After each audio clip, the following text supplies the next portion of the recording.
So, I'll be honest. I never really grew up with Mega Man. I think I played 1 or 2, and before making this video, trust me, I really tried to reach as far back into the recesses of my memory to remember which one I played. It might have been a 3D one, maybe Legends, maybe some weird one on the PS2. I really don't remember. But to be honest, even though I don't really know a lot about the Mega Man universe or the lore or anything, I would be lying if I didn't say I enjoy seeing him and Proto Man pop up in some other game.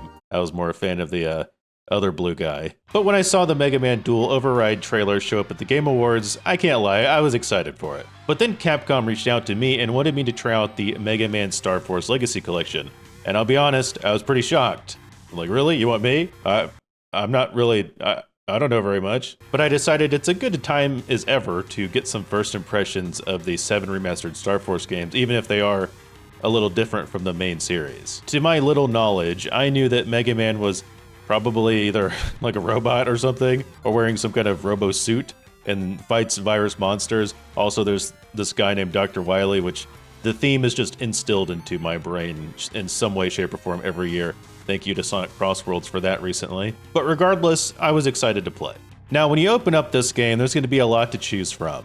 I was told before I played this that there wasn't a huge difference in the games between like all 3 of the different versions of 1 or the different versions of 2 and 3. I just decided to go with the red one because fire sounds like it's strong. But this game doesn't really start out how I was expecting it to, since it's really focused around Geo Stellar and his journey of becoming Mega Man and finding out what happened to his father. When I was playing, I learned that Geo is a understandably angsty kid who doesn't really want to do anything, doesn't want to make friends or go outside or go to school or talk to the neighbors or anything a normal kid usually does. It kind of reminded me of myself growing up because I was very similar in that way, except for fusing with a space virus thing. I didn't do that. Without spoiling too much of the story in case anyone watching this wants to play, when you're looking for your father, you go to an area where you feel like you're picking up some signals or something, and then Omega comes out of the sky, and then boom, you're Mega Man. Now these are actually 2 different characters who are constantly interacting with each other,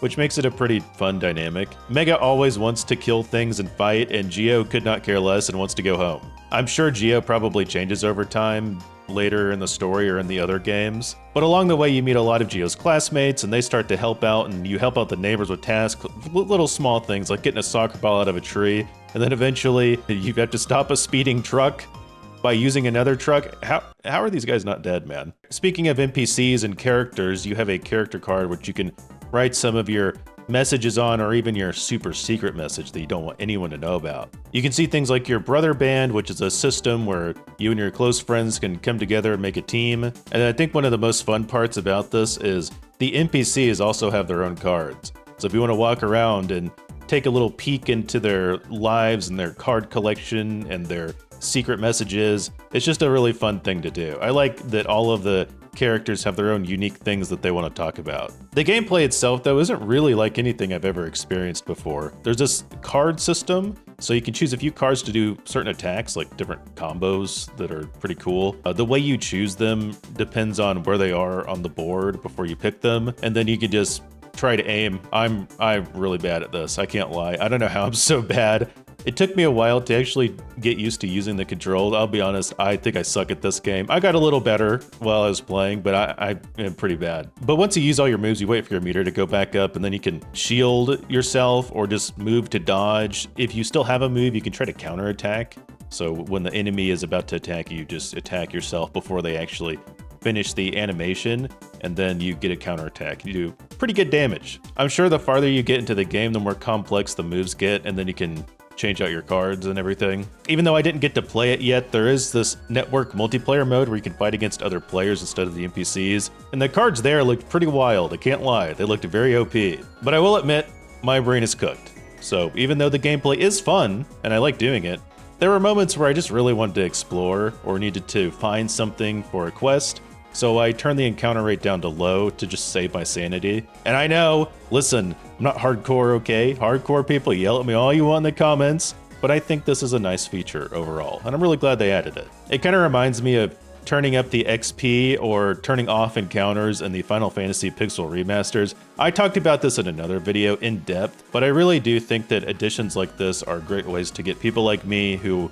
aren't super used to getting caught by 10,000 different enemies over and over, eased into older games like this. They've added all sorts of different options here. If you want to just turn off encounters fully, you can do that. You can walk very fast in comparison. That was one of the main things that I saw them advertising for this game, which is maybe something that people didn't like in the originals. But it seems like they did a very good job with the settings here. Now, I'm not going to talk about Star Force 2 or 3 because I didn't get the chance to play them, but I couldn't make this video without mentioning gallery mode. It is really amazing. You can see all sorts of old artwork here of all the Star Force games, and I really enjoy looking at these. Although, I'm going to be honest, I think I kind of spoiled myself looking at it, but I couldn't help it, okay? It just looks so sick. Look at this stuff.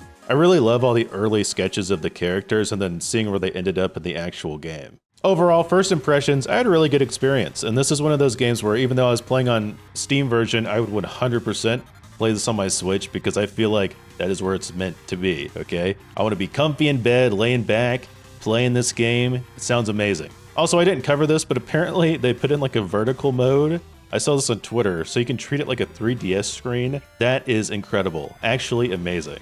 Anyways, thank you again to Capcom for sending me a review code to try out Mega Man Star Force Legacy Collection. If you want to try this game out, I would highly recommend you do. It is very fun if you like games like this, and I am excited to play more. If you want to see me review more games, make sure to subscribe, and I will see you guys in the next one.